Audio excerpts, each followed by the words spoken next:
everyone, and welcome back. Today we are in the final week of Christ's life, the Passion Week, which will end in the crucifixion. Then we'll see the resurrection and the ascension before we end our studies. Jesus has been preaching and ministering for the past 3.5 years, and this last week is called the Passion Week.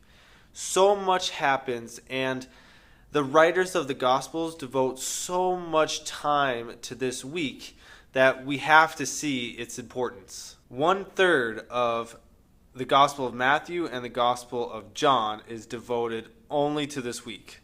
So we can see just in the amount of volume that's given to this event how significant it is. Okay, so for the next 3 days, we're going to focus on just the Passion Week. And then Thursday and Friday, we'll look at the resurrection and the ascension. These first 3 days are more public ministries for Jesus. It's where he's very active and he's among the people teaching. This is where he's showing his authority as the Son of God. All right, so there's a bunch to talk about, so let's just jump in. The first day, on Sunday, we see this is the day of demonstration. Jesus walks into Jerusalem. This is the triumphal entry. A good question to ask ourselves is, why is this called the triumphal entry? Next, we're going to look at Monday. This is the day of authority.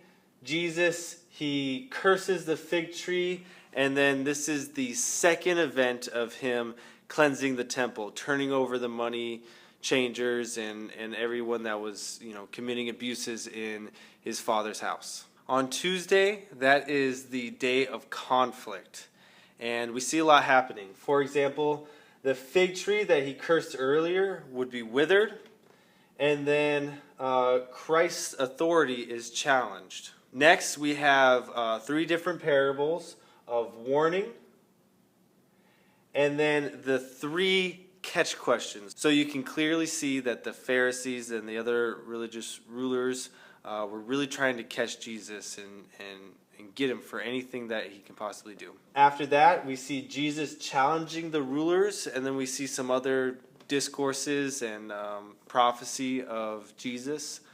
And then finally, we'll end this day with the betrayal of Judas. So I know this day is jam-packed with a lot of stuff, but really look at all the events, and you can focus on one gospel, or you can choose to jump around to multiples, but that's up to you.